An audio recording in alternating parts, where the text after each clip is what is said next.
I really felt that prayer. I just feel the spirit, the ruach, really moving this morning, and encouraged from, like I said, this week.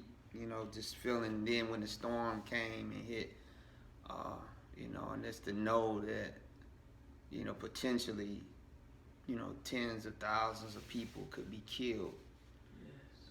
But then I thought that, Yah said that, the judgment will first begin with us. And sometime when we pray for him to do certain things, like I've been praying for Yah to pour out the spirit of repentance upon all black people worldwide. Sometimes the way he get us to repent is to bring tragedies in our heart, to bring us to,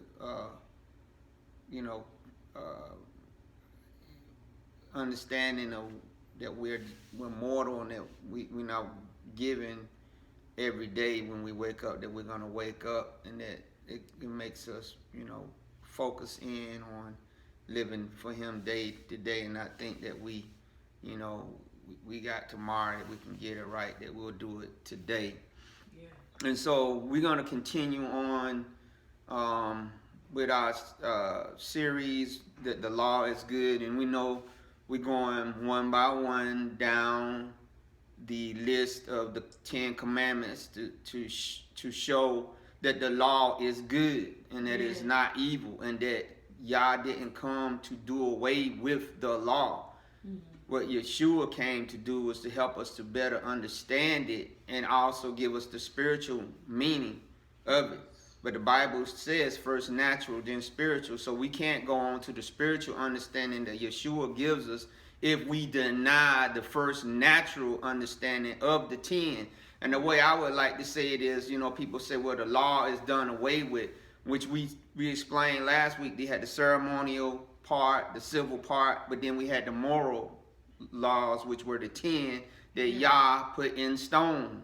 And whenever you put something in stone, that meant that you meant it to last forever. And the Bible said that if we didn't praise him, the rocks would cry out. Yeah. And even though we know that the Bible says that the letter is dead in the sense of itself, by itself, with the spirit of Yah, when Yeshua came and then the spirit came, he said that the spirit would come to write the laws in our heart. That was the problem.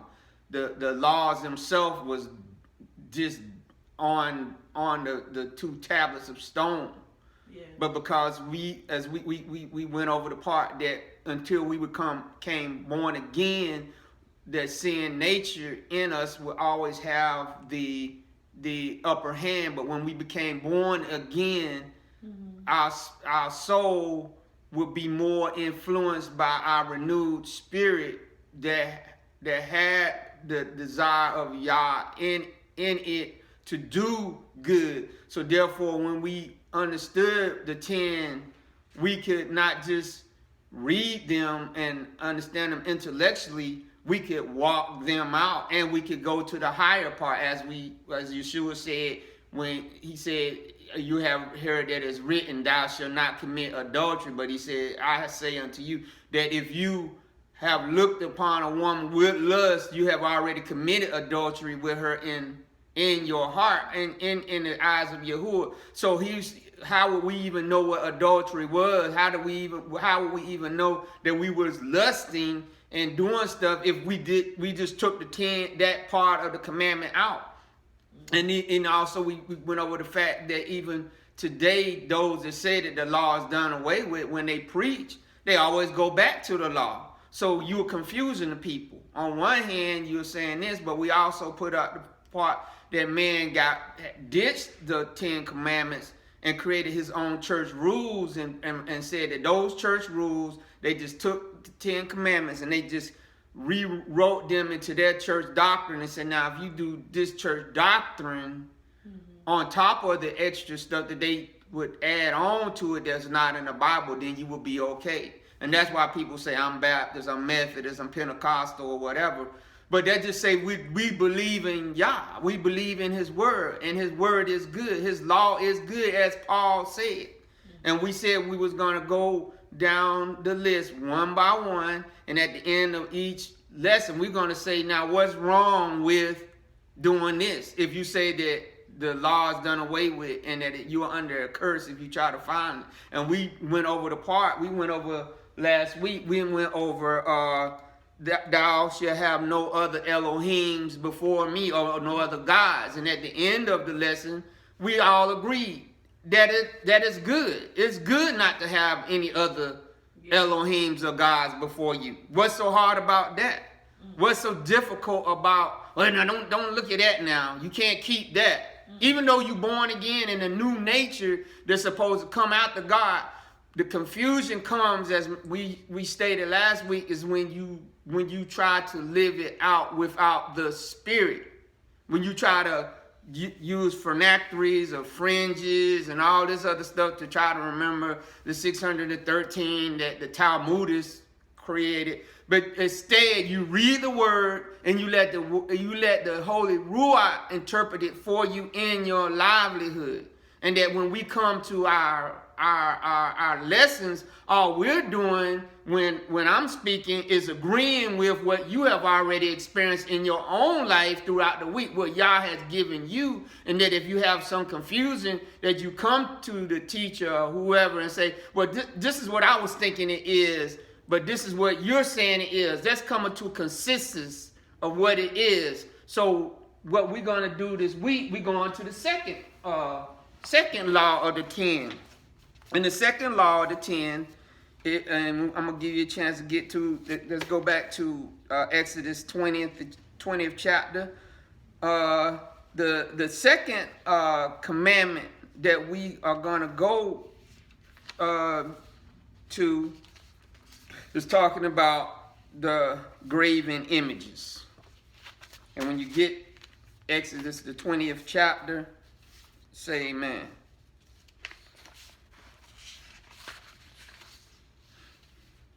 And we're going to read that. Amen. Okay, Exodus, the 20th chapter. And I'm going to read it out of the Sefer, what it says. He said, you shall not make unto you any graven image or any likeness of anything that is in the heavens above, or that is in the earth beneath, or that is in the water under the earth. You shall not bow down yourself to them, nor serve them. For I, Yahuwah El-Hakan, am a jealous El, visiting the iniquity of the fathers upon the children unto the third and fourth generation of them that hate me, and showing mercy unto the thousands of them that love me and guard what? My commandments. So they guard them. Whoa. He said, I'm going to show mercy.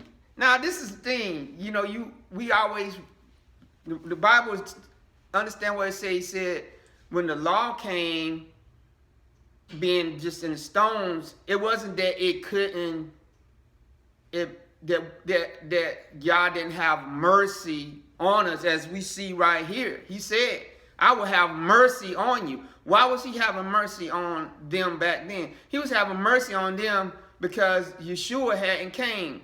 The man could not be born again at that time. You will find that throughout Israel history, you will find many times that they broke the commandments.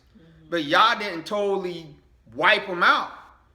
Therefore, that's why we got to understand that mercy has always been part of what Yah has done for us. It didn't just come when Yeshua came, but it was emphasized in the sense that they tried to override the understanding of the commandments, us keeping the commandments by saying you don't need law anymore, you got grace and truth. It came by Yeshua. And I got to go back and study that, because as we have seen, when you put it in the English, But then you go back and see what it meant in the Greek or Hebrew. Sometimes it makes a big difference what it's saying, because they'll make it seem like, grace and truth came by Yeshua HaMashiach. The law came through Moses, but grace and truth came through Yeshua. But he was saying, okay, the part of the grace and mercy connected with the law, which he was saying right here, because he said what? He said, I'm going to show you mercy. So obviously he wasn't saying that the law couldn't bring about mercy coming. He said, but when Yeshua came, he came to give you to understand that the law for those that lived in righteousness would be good for them. The mercy and grace would come upon them. But for those that broke the law without knowing the law or knowing the law, they were going to be in trouble. So you got to understand the law in order to know that you are a sinner. But the thing is, you understand that if you do mess up, you have an advocate in heaven, which is Yeshua, that you can pray to and ask him to forgive you when you break the commandments of Yah. Not that you continue in them, like Paul said, not that you continue in breaking them. He said, shall we continue in sin that grace may abound? What is sin? Sin is not keeping the laws of Yah. But then people just say, you can't keep the law. So you mean to tell me I can't not quit committing adultery? I cannot stop lying? You telling me I cannot not have no other Elohims or gods before him?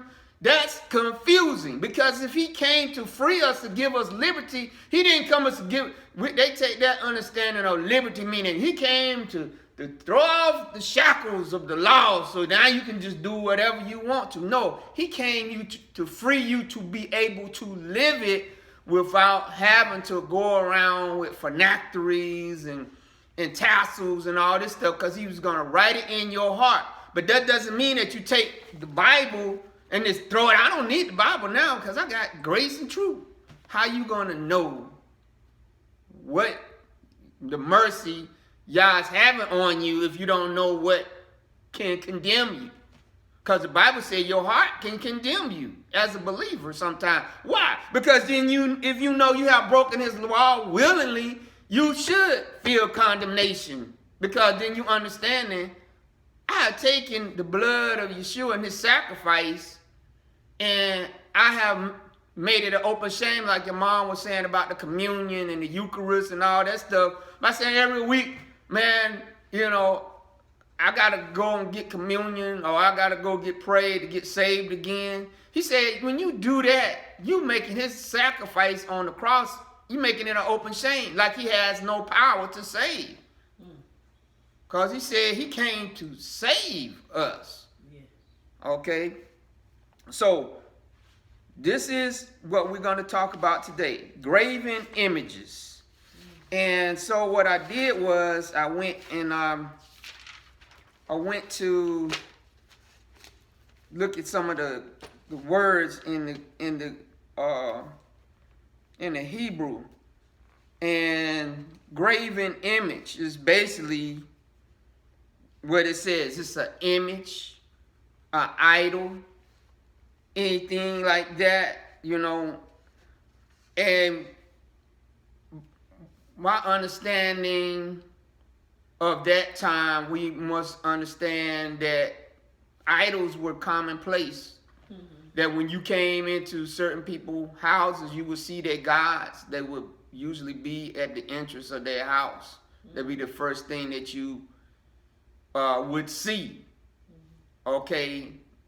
And as we explained last week, Israel had been in Egypt or Mizraim for over 400 years. So they were exposed to the over 2,000 gods that the Egyptian pantheon had. They even had built some of the treasure cities of these places. So they seen them. And we know one of the main ones that was worshipped in Egypt was a calf god, a bull god that had the sun disk. I forgot what it was called. Mm-hmm. It had the sun disk Ra in this middle. And if you ever look at that, it's a pharmaceutical company called Norvis something. They make a lot of medicine for diabetics. If you ever see the commercial, you will see the little calf thing with the little sun. And if you ever look at the Red Wings, that little bull, them two bulls coming together with the little sun disk in the middle, that's another representation of the God that they worship. When Moses came, which we're going to get into that later, that when he came down off the mountain, they were worshiping this God because it was one of the big Elohims in Egypt that they worshiped. So this was something that Yah was emphasizing to people. Don't have any other gods before me, but don't have no image of any of them. Image. So it can mean an idol. It can mean the little pictures that the Egyptians and other cultures used to paint on their walls or on the pavement or wherever. He said, I don't want you to have that. I don't want you to make no representation of this. The word in Hebrew is pisel, which means idol or image. And so let's go to Genesis 1:26, and then I need somebody to go to Genesis 9:6. Now, to continue on that, talking about images, we're going to start off talking about religious images, paintings, idols, amulets, jewelry, movies, book covers, posters, religious. This is some of the things that were worshipped back in that day and are worshipped today. Genesis 1:26. Somebody have it read. I have it. Read. And Yah said, let us make man in our image, after our likeness. Let them have dominion over the fish of the sea, and over the fowl of the air, and over the cattle, and over all the earth, and over every creeping thing that creepeth upon the earth. All right. Genesis 9:6. Genesis 9:6. Whoso shreddeth man's blood, by the man shall his blood be shed. For in the image of God made he man. All right. So we know that in the beginning, Yah said we want man to be created in our form and in our likeness. So that we know that in heaven, Yah and his son Yeshua have a form, or rather we are formed like them, meaning they got a head, they got arms, they got legs, they got eyes, they got ears. But at that time, when he created man, there was no sin in the earth. So after Yah had created man, Yah presented himself to man. He presented himself to Adam. They actually seen him because they had no sin. Excuse me. They had no sin, so they seen the similitude of Yah. They seen it. He walked among them. The Bible said he walked in the cool of the day. It wasn't some invisible breeze or something. They actually seen it because they didn't have no sin. But after mankind fell, the image of God, or Yah, left them. So now, when he presented himself, he can present himself the way he was because mankind would die. So they would have either visitations or dreams, or Yah would come to them maybe in the form of a man, as he did Abraham, and he sat down with Abraham and talked with Abraham, because Yeshua said that I presented myself to Abraham back in the day, and he desired to see the day of my coming. but they never again were able to pin down what Yah looked like. So what Romans said, let's go to Romans, the first chapter, because they couldn't picture, see a image of God that they could actually see. This is what the Bible said in Romans 1, and let's start with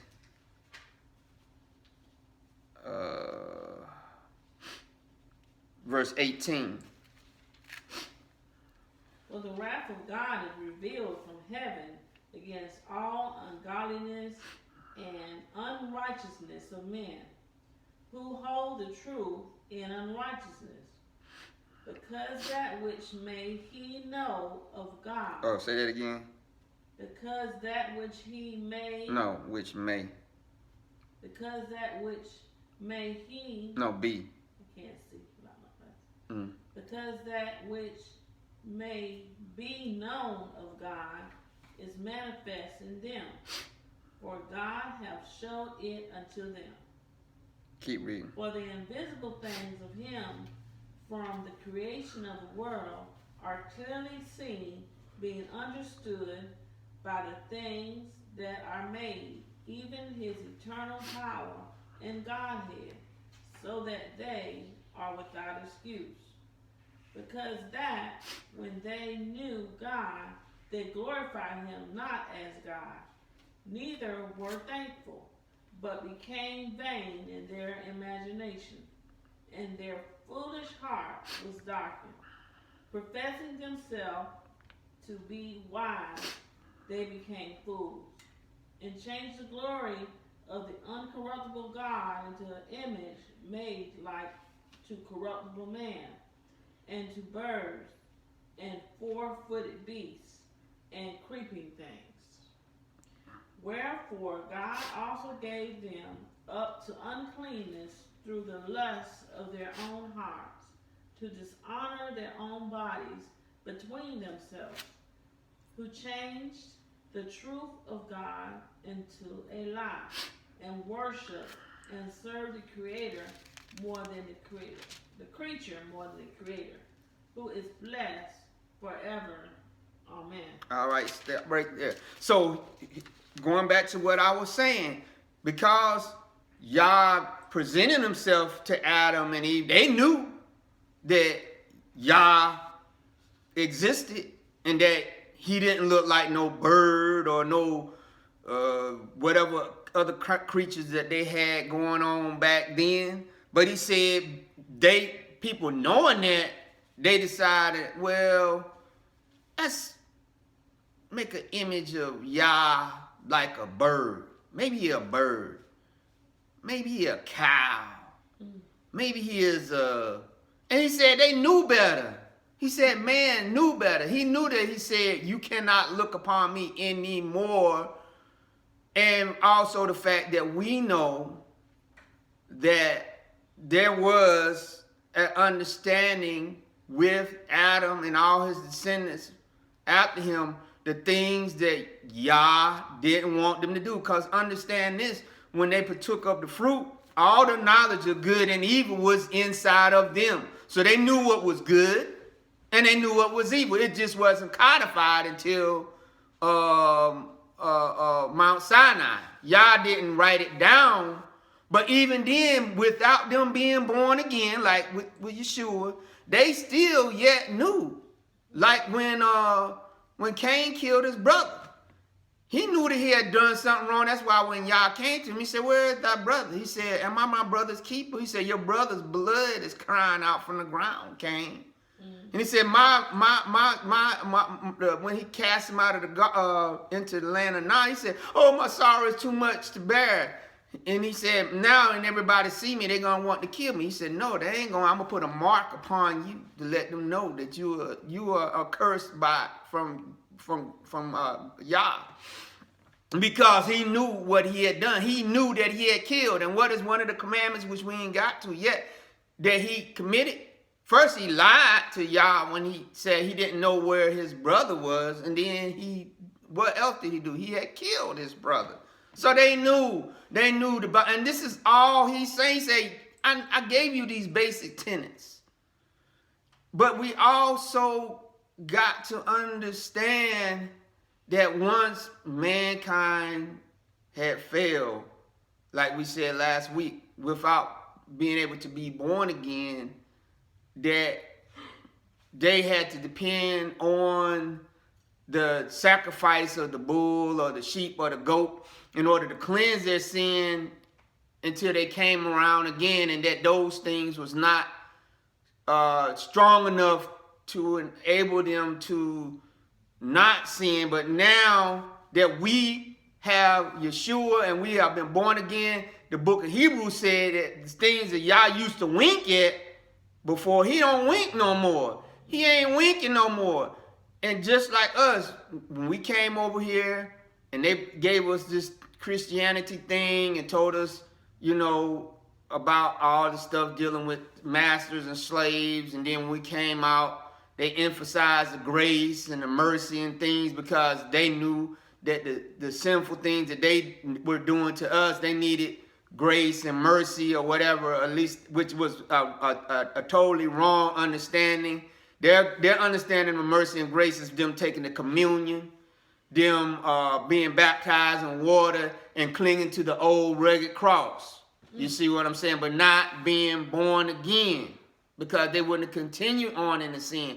So when we pick that up into our own life, us being spiritual people, we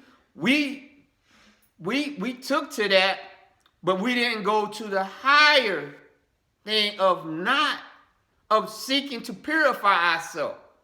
The Bible says if you have this understanding that you have been born again, you seek to purify yourself. You seek to stop doing the wickedness and the stuff that you're doing. You don't seek to, as Paul said, continue in great sin that grace may abound. He said, God forbid. It's not forbidden. So that you will not make this graven image, which we're going to try to get to real quick. We want to talk about what are some graven images that we today are dealing with. We want to deal with the religious ones first. We know that when they were on the Mount Horeb, that one of the images that they kept dealing with was the bull, was Baal, that they kept making and falling down worship. Baal has transformed over the years into different things. He's transformed to bulls, images of bull, images of a man. His Astroth came in there and everything. We know Semiramis worship, Nimrod worship. All these things are basically the same things. They all lead back to bowing down to Satan. And we know that Yah told the people of Israel, he said, I don't want you to even deal with that. Don't make no images. Don't try to make no images of me. Don't try to do that, because you read Genesis 9 and 6. Could you read that real quick again? What did that say?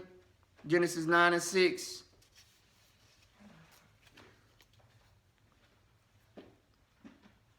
Yeah. Whoso sheddeth man's blood, by man shall his blood be shed, for in the image of Yah made he men. Okay, so shedding of blood in the image of man being in the image of Yah. He said, don't make no image of even of yourself, because in a sense that you making that image to bow down and worship, because there were certain cities where the kings were considered. In Egypt, Pharaoh was considered to be a god, even though he was a man.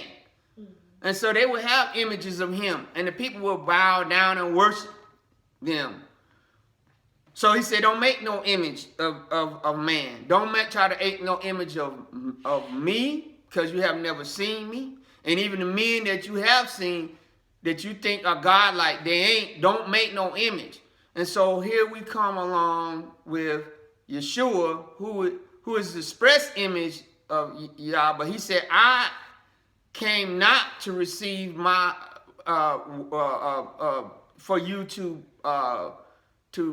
make any kind of homage to the flesh of me. He said, because the flesh profited nothing. He said, it's the spirit in me. That's why this law never went away with, because he didn't want, after mankind of seeing Yah in the garden, he didn't want Adam and Eve to make no image. So when Yeshua came, people would turn around and try to make an image of him and what he looked like and bow down to it. No, this commandment still is in force. But what did men do? They overruled that. And when the Catholic Church came in, they started, or even before the Catholic Church came in, they was making images of Yeshua on the walls. And we know that his color was black. We know that he was black like us. We know he had hair like us and everything. But it still was for no one to make an image to him, because what ended up happening? They started falling down and worshiping that image, the pagan of Yeshua. When he clearly told Thomas,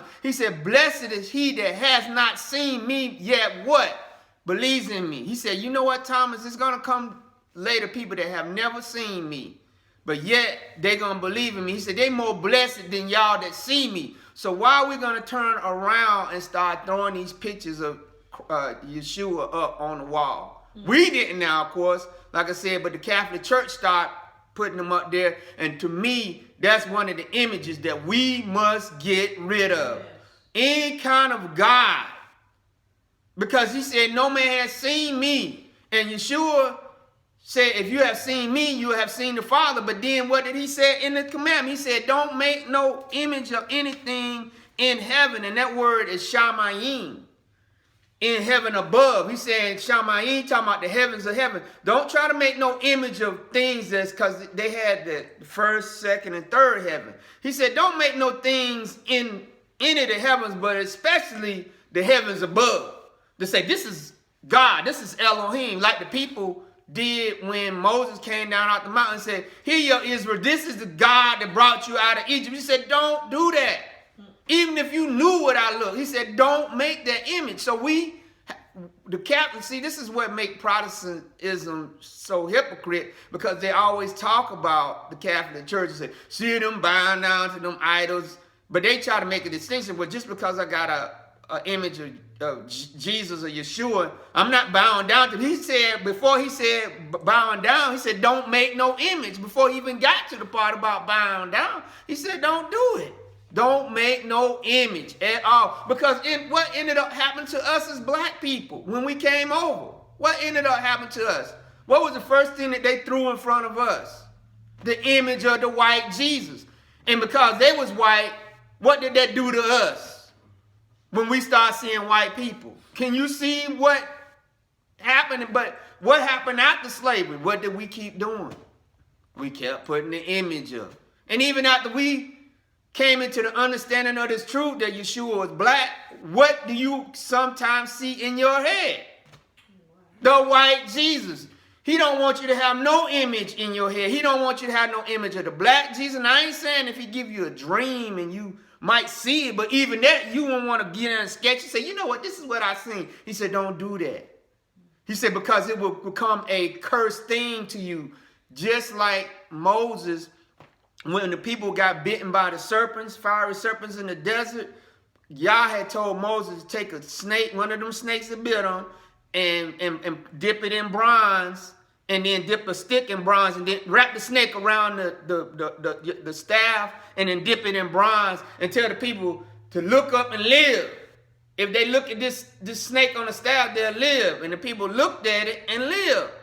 But the Bible said later on in the book of Judges that thing still existed. But what had happened was the people had set up it into some kind of temple, and they was worshiping this thing. And the Bible said this thing became a thing of sin to the people of Israel. So much so that it had to be destroyed. Because they had took it, even though it started out as a good thing, he said the people started worshiping the thing. He said, don't do that. Get rid of it. That's one reason why Yah had the archangel Michael bury the body of Moses, because they had knew where Moses' body had been. What would they have done? They would have worshipped that body. And to prove that point that that's in us, me and your mom, when we joined the Church of God in Christ, they always used to talk about people go to Mason Temple to see the body of C.H. Mason that they had embalmed and put it under a glass case. And then people would make like a shrine to come see that man's body. Like it still has some kind of power. I think they said they placed it in his office there. You see, that's why you know we the people. You see what I'm saying? They had made this man an image. He said, don't do that. And even the fact that when you went into a lot of black houses in the 50s, 60s, 70s, 80s, you would see a picture of the white Jesus. But then in the 60s, you would see a picture of Martin Luther King. You would see a picture of John F. Kennedy. And then you would see a picture of Robert F. Kennedy and white Jesus in the black people's house. Because y'all had said, don't make no what? Image. Because he know how we are. Even grandma. I love grandma and everything. But if you got a picture of grandma that every morning, or mama or daddy or whoever, and you got it on the wall, you find yourself waking up in the morning and the first thing you go, hey daddy, hey grandma, how you doing?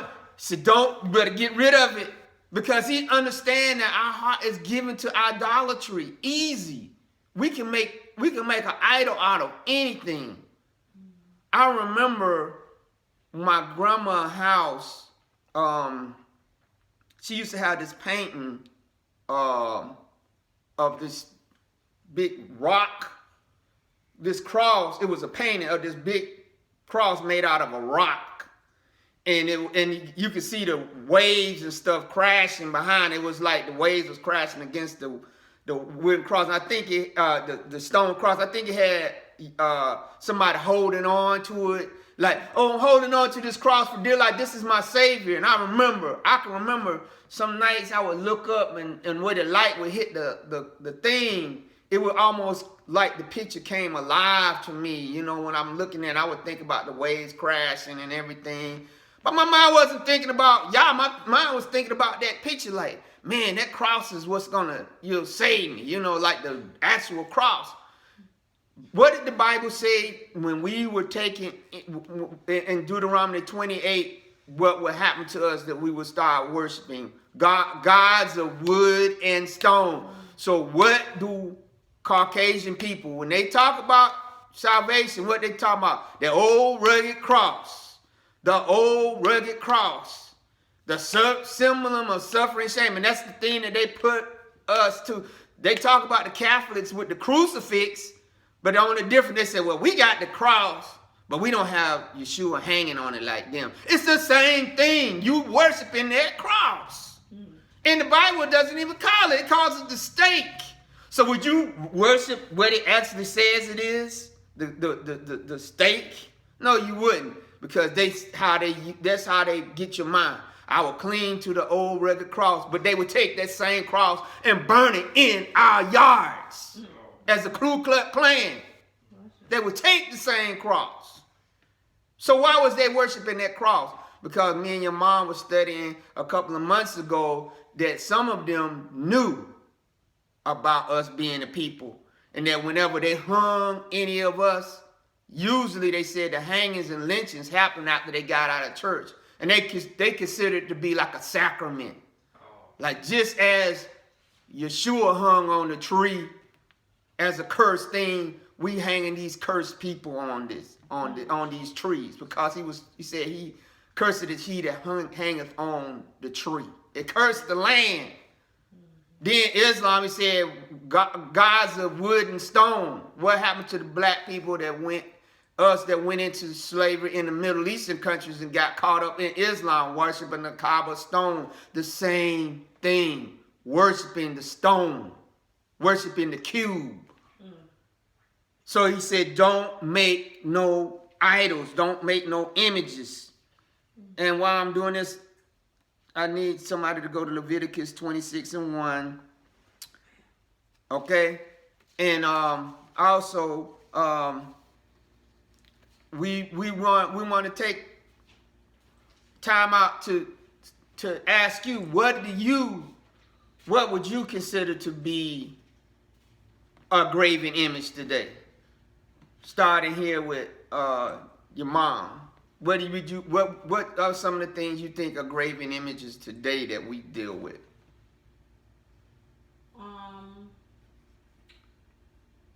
I would say very famous people. Like Gandhi. Mm-hmm. Who else is it?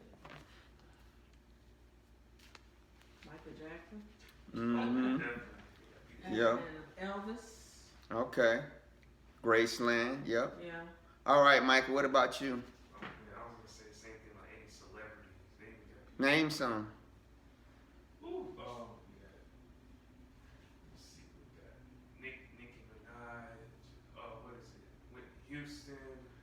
Mm-hmm. Anita Franklin. Oh, man. Aretha, yeah. Okay. All right. What about you, Derek? R. Kelly. Mm-hmm. Definitely. Jay-Z. Definitely. Beyonce. Definitely. She have her own church now, so yeah. And,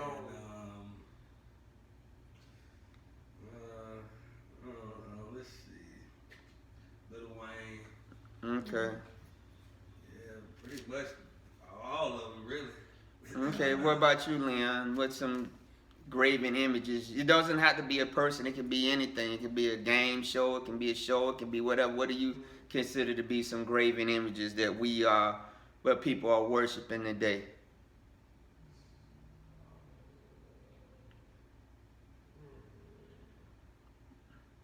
I know back when I was in middle school, kids used to worship Harry Potter at that time. Okay, that's a good one. Definitely Harry Potter. Definitely, I can see that for sure. Some rock and roll those Yeah. the dark ones, the gothic ones, like Slash Mm-hmm. and Guns N' Roses. Mm. Yeah, in fact, you will hear some people entertainer they would call the gods of rock gods, you know, like Metallica. yeah, And that's like Peter that's Gabriel, high, Aerosmith, yeah, definitely. Steven Tyler, yeah, for that's sure. That's like Kiss, that's like idolatry. yep. Like to the I can remember when Kiss came out and black kids started wearing a t-shirt, and I don't know if any of them knew what Kiss stand for. It stand for Knights in Service of Satan. And you seen the rise of the FM radio station, and most of them said Kiss FM, and people didn't understand. Every time they were saying it, they was throwing a curse over you, you know, by doing that. And you know, once again, I would say some of the things I would say American Idol, and that I think that's where we had got. I knew that this country. This is before I came into understanding about a lot of stuff. But when I seen the popularity of this show called American Idol, I was like, whoa! Do you mean to tell me you can actually get people to tune in to this, that it's going against the commandment? That's when I started questioning. I'm like, man, we need to start talking about the 10 Commandments, but why are we taught that they're dead and we don't need to do them? When that show first came, they should have just brought this commandment out right here. Thou shalt not make no graven image, because what did they do? They got all these famous entertainment gods, idols out there that people worship, and created new one. They helped create a new image, a new god from the show. Whoever won the show will be the new god, like Fantasia. Fantasia, we love you. What's the other lady? The one, the black one. Jennifer, is it Jennifer? Yeah, Jennifer Hudson.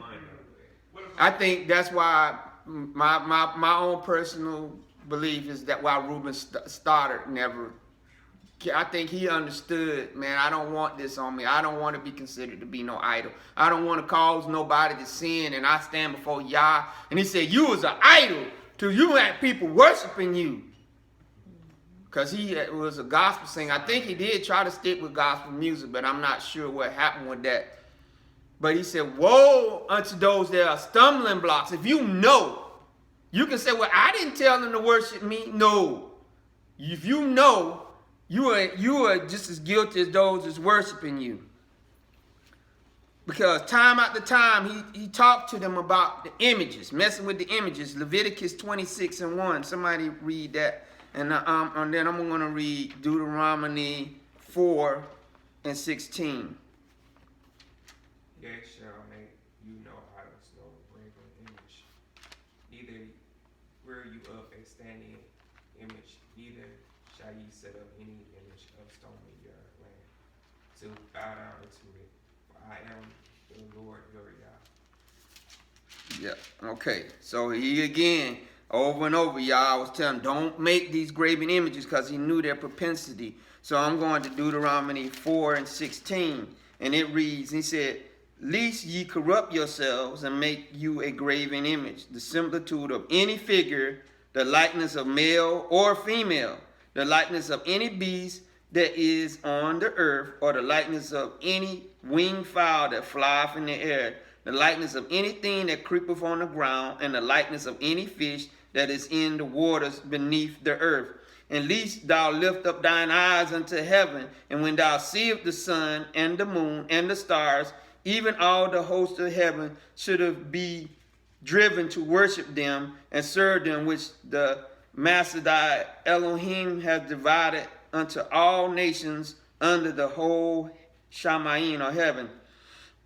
But the Master has taken you and brought you forth out of the iron furnace, even out of Mizraim or Egypt, to be unto him a people of inheritance, as you are this day. So he's like, when we read in Genesis, where he said he gave man dominion over all these things, why would you turn around and worship these things that originally he had given you dominion over? Why would you start worshiping the birds and the bees and the flies, like Beelzebub was the lord of the dunghill, the lord of flies? Why would you start worshiping that? He said, don't do it. So we got the pictures, we got the game shows, we got the paintings, we got movies. Yeah, we got the religions with their idols. The Catholic Church, with what they ended up doing was taking the pagan gods, and they just changed the names of the pagan gods to the names of the apostles and the names of Bible people, and said, we're going to call Zeus St. Peter, or Jupiter St. Peter. We're going to call Astaroth Mary. We're going to call Apollo Yeshua or Jesus. We're going to call God Zeus or Jupiter. They kind of switched them up a little bit. We're going to redo all these things, and you can find all these relics. But then what the Protestant church said, well, we can't be caught with the actual idol. So what we'll do, we'll put the stained glass up, and that'll be just as good. And he said, don't make the images. Because then what ended up happening, which was also part of their plan when they came into different places, where the Catholics, what they would do, they believed in the Eucharist or the Holy Communion, or they call it the Holy Communion, the wafer with the cross on it. They would say, you must bow down and worship this inside the sunburst. When they subdued all the pagan civilizations that they brought under their control, and they said, now this is the new idol that you're going to fall down and worship on top of all the idols that we're going to bring in. And then what they would allow them to do, if they had any other idol that they liked, they would say, okay, well, you can keep the idol, but you got to rename it after some character in the Bible. So in the Spanish-speaking countries, they call Mary Our Lady of Guadalupe. Yeah. You'll see that where they say, okay, we call them Miriam or later Guadalupe, and they'll go with their rosary beads and all this stuff. And he said, don't do it, and we are doing it. So that lets you know, man, how many people is actually gone to hell since this Christianity thing came in and said, let's do away with this, and made excuse. Because I was online reading some of the famous Christian teachers, Protestant now, and their meaning of what this meant. They said it didn't really mean that you can't make no picture of Jesus, because you ain't actually bowing down to it. But then those same theologians would talk against the Catholic Church for having the actual idols and stuff in their church. But they said, well, we got, but we're not bowing down. You see, they split in hairs because they are part of this. That's why, as he said, don't do it. I guarantee you, we will have less problems amongst our people if we took all the pictures of the black Jesus, white Jesus, of Martin Luther King and whoever else, these people, idols, whatever, posters, that we took them down. I guarantee you, we would see a decrease in a lot. If we they said that a lot of guys that got into selling cocaine, black guys, they idolize who? They idolize Tony Montana, Scarface on the movie Scarface. They would have him say, you had some rappers that named themselves after that. Why? Because they what? Idolize. You ever heard people say they idolize, or the word fanatic? Mm-hmm. So this is one of the ways that Yahuwah told us not to do it, because he understood, not just us. It's not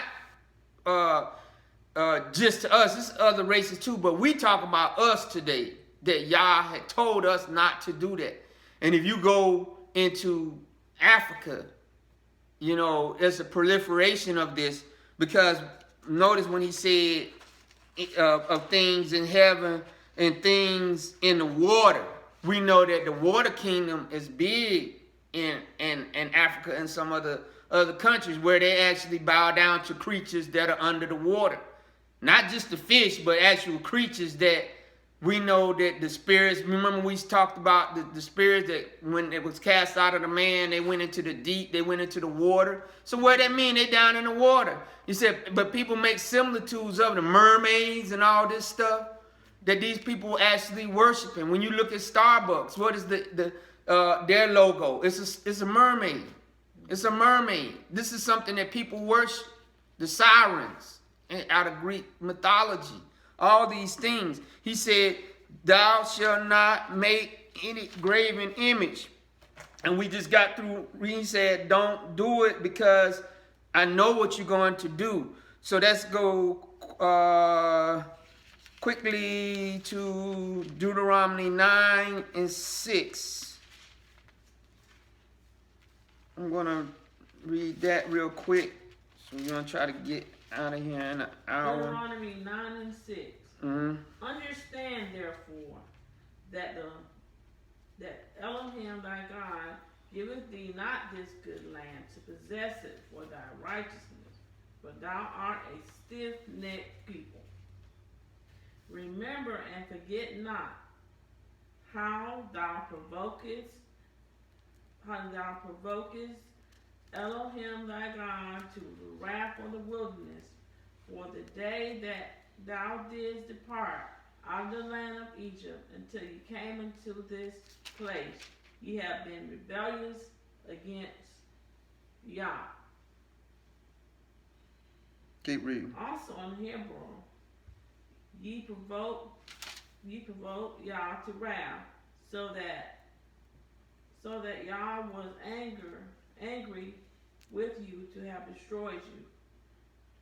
When I was gone up into the mount to receive the tablets of stone, even the tables of the covenant which Yah made with you, then I abode in the mount 40 days and 40 nights.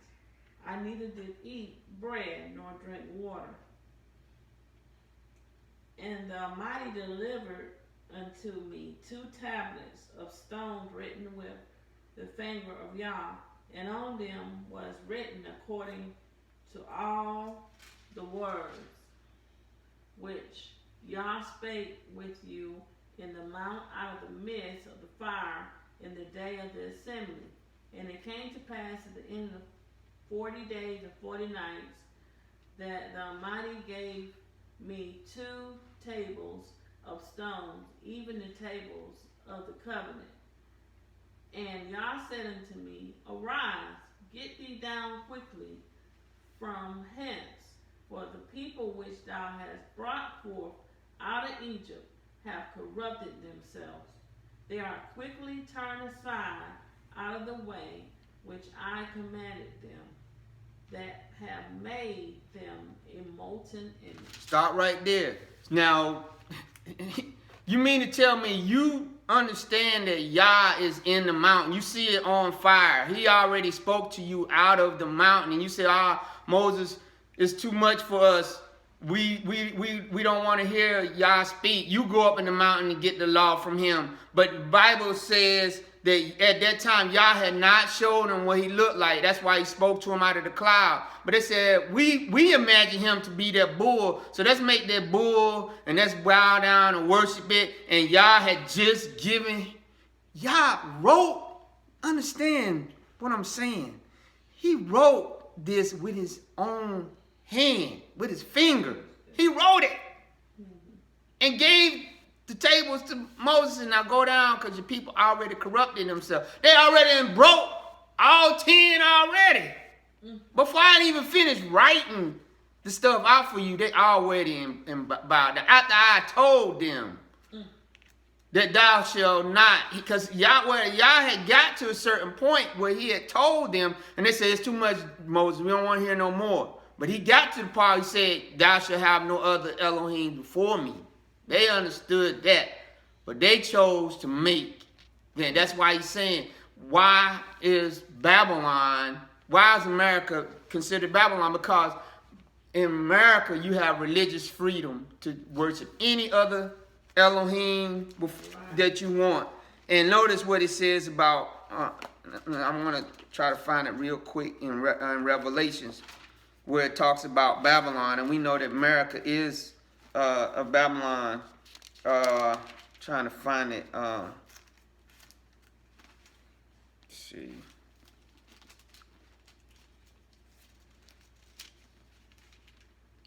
Where it says Babylon is fallen. It's in Revelation. I'm trying to say where it says Babylon is fallen. Let me see. Okay. Silence in heaven. Okay. Okay.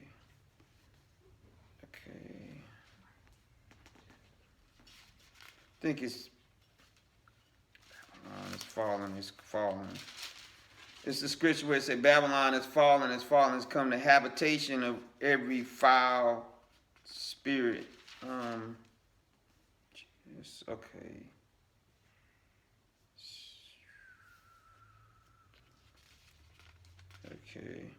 Okay, here it is. Revelation 14 and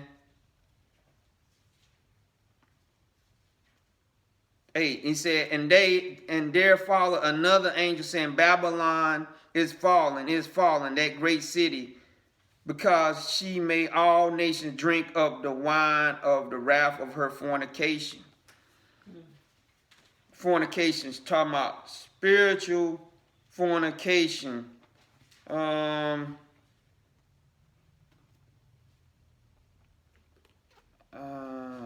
see. I'm trying to find out where it's, okay, where it's saying, okay, 7 plagues. It was another one where it said Babylon is fallen, 7 angels. Okay.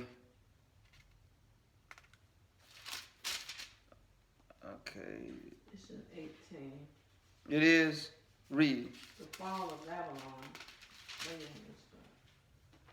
And I heard another voice from heaven saying, Come out of her, my people, that ye may not be partakers of her sin, and that ye receive not of her plagues. No, I wanted verse 1 of 18.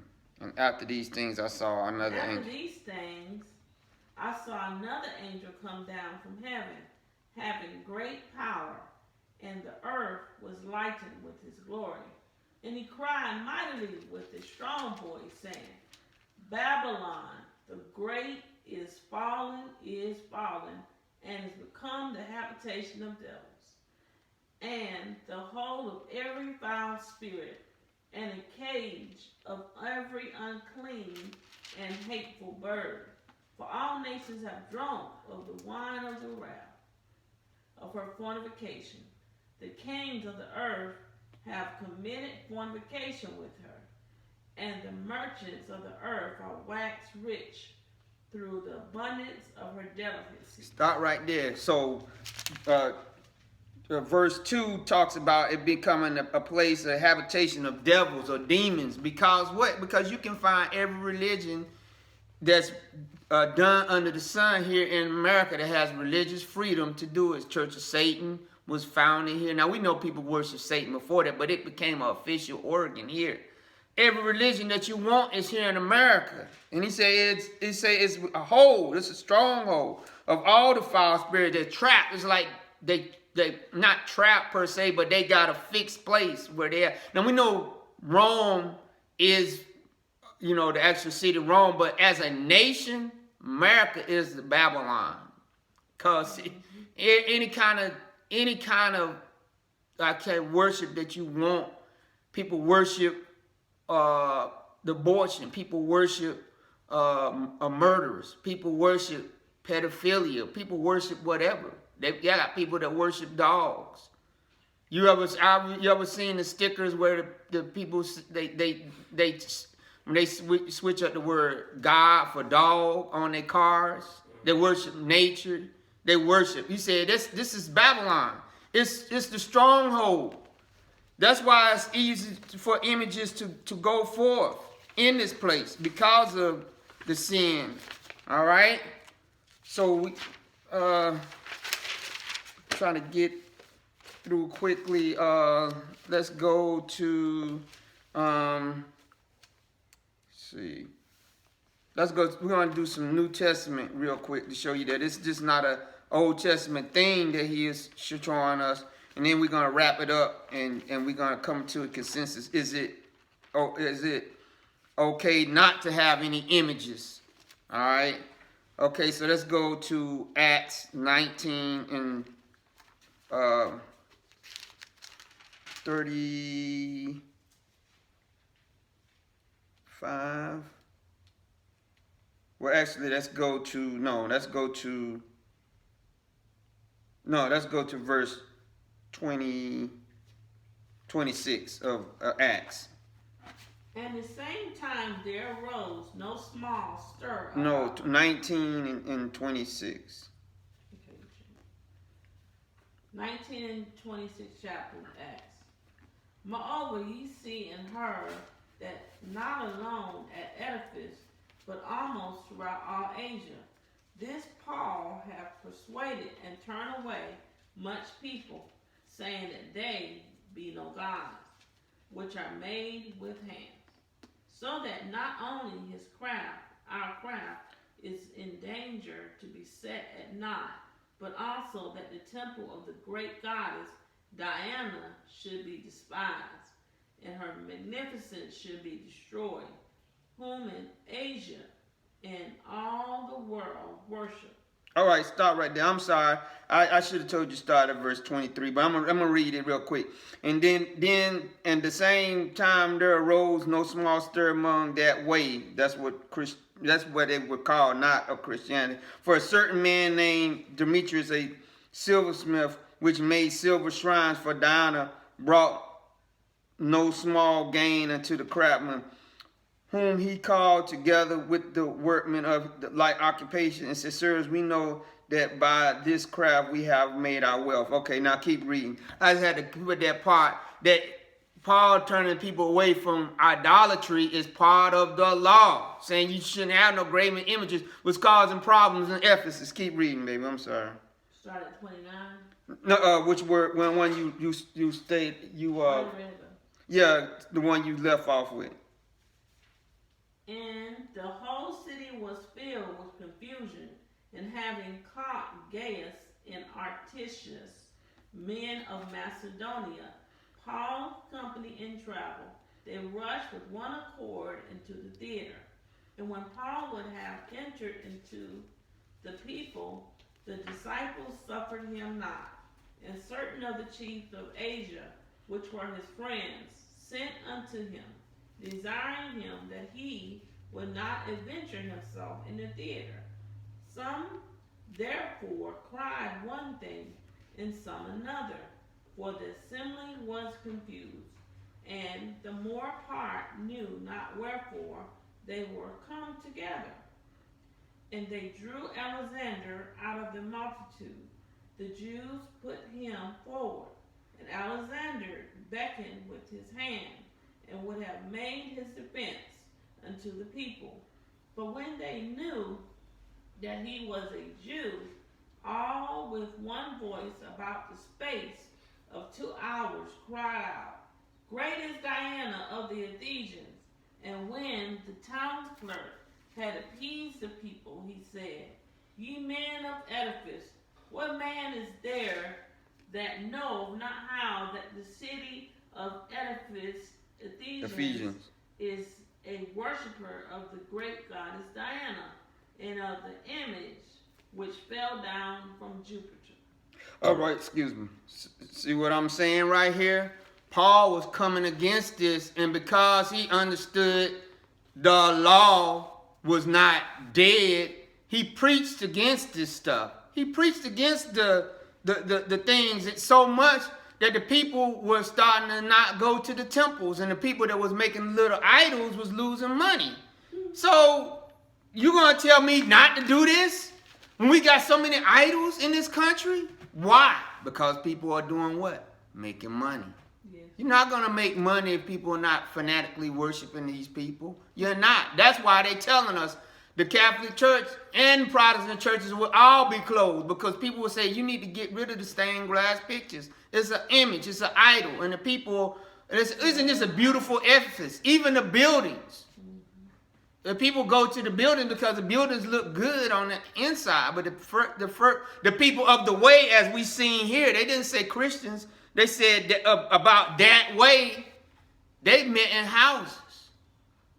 They didn't meet in cathedrals and stuff like that. They didn't have a great temple like Diana. But you notice a lot of Christian churches look like Roman temples. They have those columns, and they got some of the same dimensions. They even facing the sun, where the sunlight will beam through the doors. They are specifically made like that. They have a way that they make them.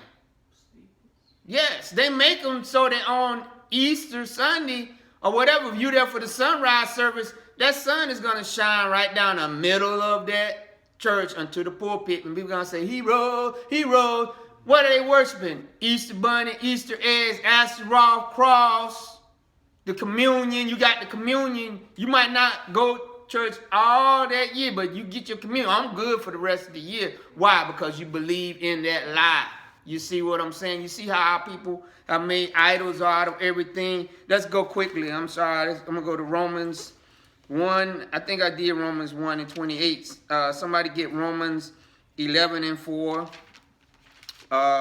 Then somebody get Colossians 1 and 15.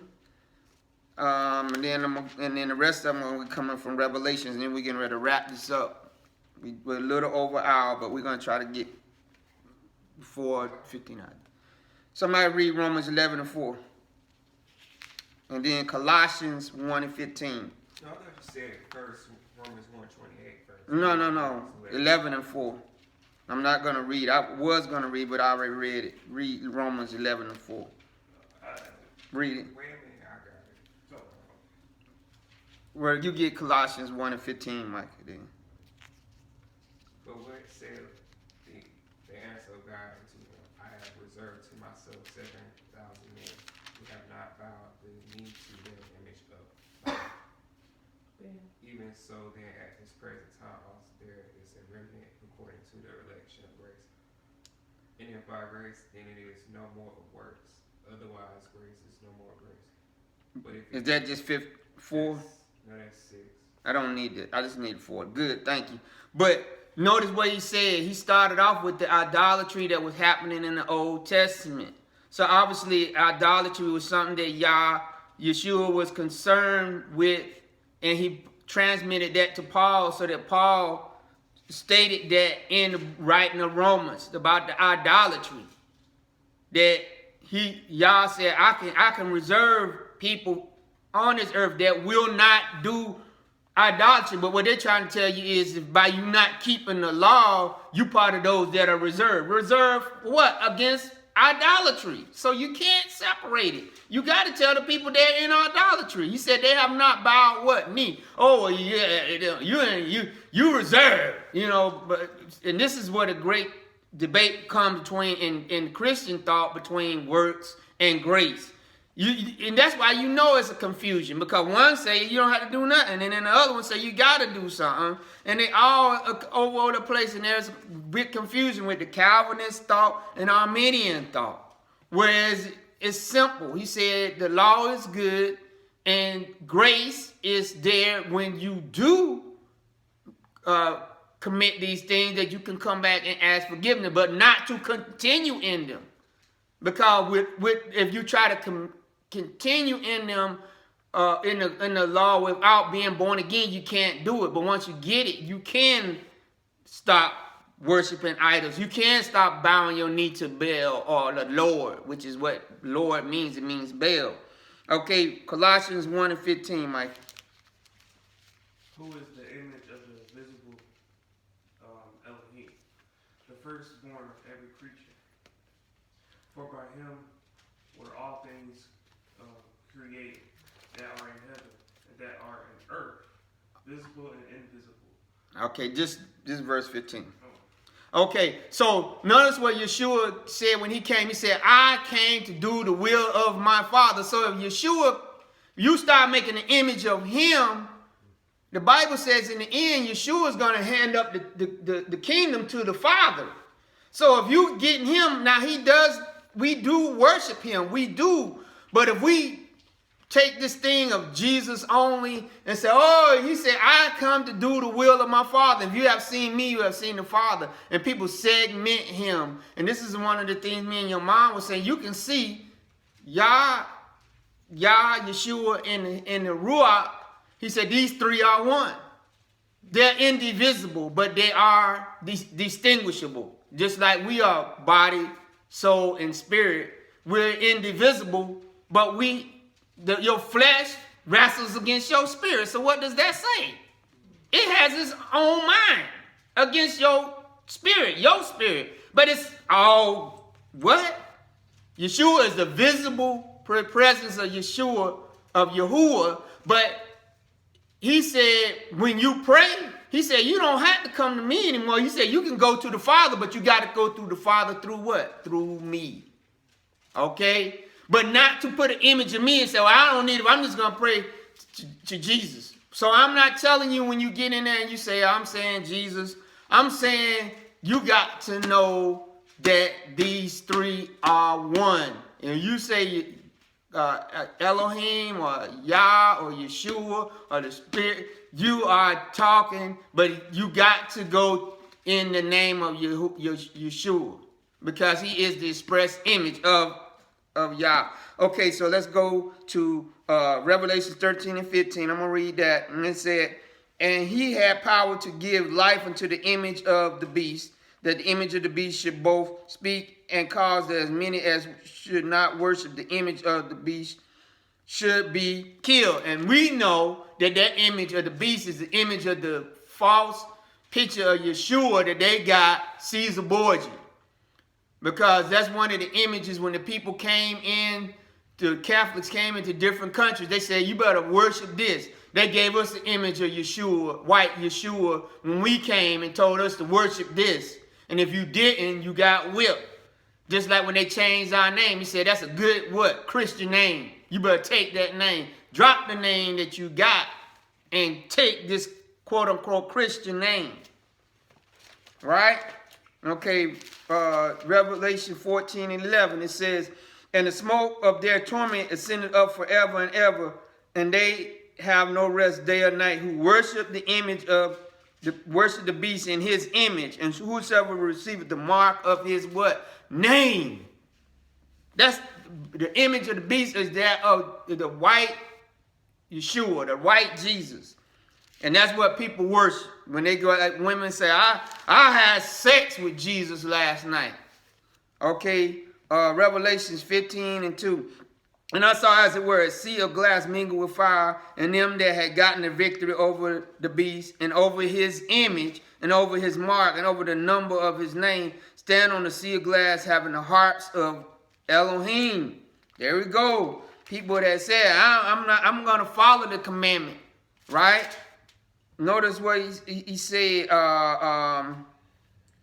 They sang the song that they sang.